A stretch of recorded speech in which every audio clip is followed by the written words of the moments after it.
If you're like me, you find yourself having a lot of interests outside of medical school, but actually don't seem to have the time to be able to do them. Well, in this video, I'll be showing you the techniques and tips that have helped me manage my time in medical school. I'll be going over 4 main steps to effectively manage your time in medical school and also the tools and tips that I use as well. So let's get started. So the first thing you want to do is you want to find your priorities. Now, the reason why this is important and the reason why I need to list them and actually write them down is because the whole point of us trying to find more time is so that we can do more of these things that we make time for. You know, maybe things like you want to read more books, maybe you want to hang out with friends more, not now obviously in the COVID pandemic, but you might want to exercise more often. For me, it's things like fitting in YouTube around medical school. So once you've got your priorities, you know, pick 3 or 4 priorities so that you have them. And that's very important because the rest of the steps will follow on from you actually knowing what you want to give the extra time for. So for example, for me, my main priorities might be medical school and YouTube. And you want to actually make sure you write those down so that you have them for reference. Okay, and then step number 2 is to find your time wasters. So essentially what you want to do is you want to look through your current schedule and ask yourself, what can you take out? You know, what's wasting your time, what's irrelevant, and what's not on your priorities. So for example, for me, I have this tendency, this just annoying tendency to sign up to as many webinars or teaching sessions as possible, thinking that the more I attend, the more things I'll learn, or, you know, if I don't attend one, I might miss something that someone else picks up. And I have this fear of missing out of these tutorials. And so I'll find myself having signed up to all these different tutorials and, you know, really I'm just wasting my time. I'm not really benefiting as much as I would if I say just spent that time maybe doing high yield revision instead. So now what I do is I take my priority list as a filter. So anything that's not on my priority list, I'll say no to. Because we only have a limited amount of time in this world, we can't create more time. And so the whole purpose of this video, the whole purpose of time management is to actually focus on your top priorities and say no to the things that are distracting you. Which is why, as I said, step 1 is very important. And the other thing is social media. Now, hear me out, I'm not gonna be one of those types to tell you to stop using social media, stop using your phone. There's plenty of those motivational gurus out there for you. But actually, it is quite, you know, I did get into a really bad habit of just checking my phone all the time, checking if there's any notifications and stuff. So what I do now is I actually turn off notification badges for, you know, apps that I just keep checking. And instead what I'll do is I'll allocate myself a certain time of the day to go through my notifications and make sure I've, you know, caught up on everything. So I'm not saying completely just get rid of social media and stuff, but definitely do go to your settings. If you've got an iPhone, you can easily see how many times you pick up your phone during the day, how much time you spend on certain apps. And if you find yourself you're spending too much time on a certain app, then basically just be mindful of that and maybe try and cut your usage down. Another thing that I've actually tried and it's not been helpful for me, but it might be helpful for you, is to try and use an app called Toggle. This basically just tracks your time. I know it sounds a little bit like, you know, a little bit too much, which is why it didn't work for me, but it might work for you if you try it. Essentially, a little add-on that you can download and it tracks how much time you spend on each website. And I think it works on your phone and your Mac and it syncs together. It's a bit like the iPhone screen time usage thing. But as I said, it might work for you, but it didn't work for me. So, you know, I'm just putting it out there as an option for you to try. Okay, and then step 3 is to reorganize your schedule. So once you've said no and you've only said yes to the essential things on your priority list, now is actually a good time to use Google Calendar to schedule your things. That way, when you look at your week, if you do a weekly review in the weekend, which is what I actually do, and if you're interested in learning how I do a weekly review, then let me know in the comments below and I can make a video about that. And also make sure to subscribe, so if I do make a video, then you find out about it. But essentially, the reason why using Google Calendar to block out everything that you're doing is so that you can see in a week, you can look at the weekly view and see all the commitments you have during that week. That way, if your schedule is a bit irregular like mine, you know, sometimes you might finish early, sometimes you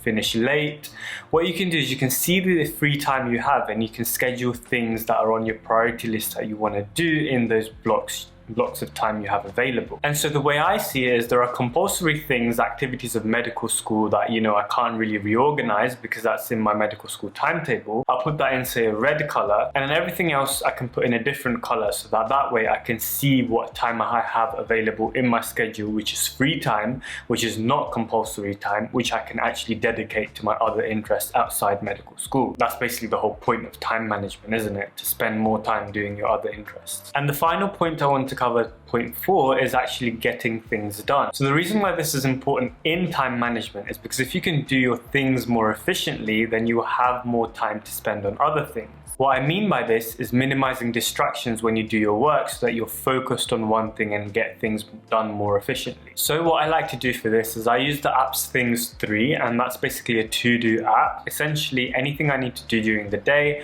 I will write down in my to-do list and set it for today. If ideas pop up in my mind as I go during the day, what I'll do is I'll put that into the inbox and I can review that in the night so that I can decide in the morning, tomorrow, the next day, what needs to be done today and what can be, scheduled for later, or what can be reviewed another day. And that way you're getting things off your mind easily. Again, it's a way of removing distractions, it's a way of managing what you need to do and knowing what you need to do when you need to do it. The other thing is using the Pomodoro method and time blocking yourself a certain amount of time to do a task.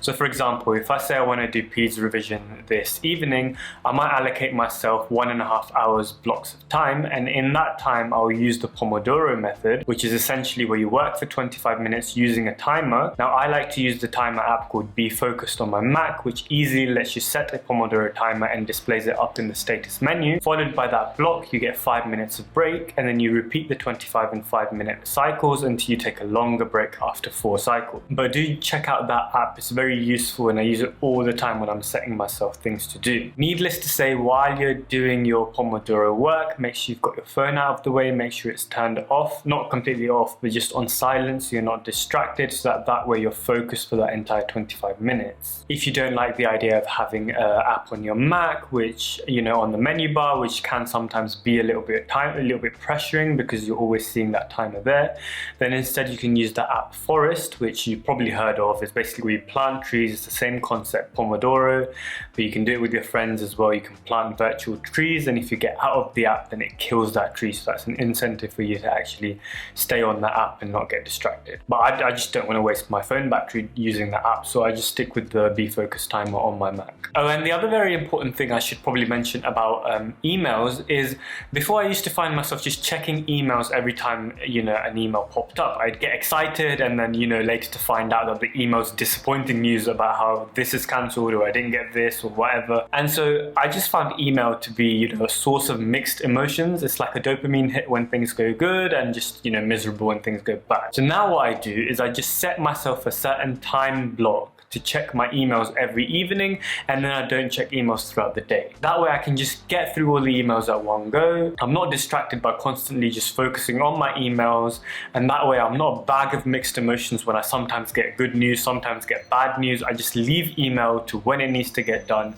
and just clear my inbox in the evening, one time a day. And now the other principle that, David Allen, if you've heard of him, he wrote a book called Getting Things Done. What he mentions in his book is that I haven't actually read the book, but it's a concept. If anything takes less than 2 minutes, just do it there and then. Because the more we think about it, the more, if we just add it on our to-do list, we're gonna just end up with loads of minor tasks on our to-do list and not actually relevant, important tasks. So your to-do list is just gonna get clogged up. So if it's something simple like washing the dishes or some chores or something, then you just do it straight up here and then, so that way you just get it out of the way and you can focus on the more important things. So this was kind of a whistle-stop tour. I think I talked a little bit too fast in this video. So if you're interested in more of the tools that I use, more detailed videos of how I use things, how I use Notion, or anything that you think I touched upon but needs further explaining, then make sure you comment down below. I'll make further videos explaining the topic a little bit more depth. With that being said, if you're interested in seeing those videos, then make sure you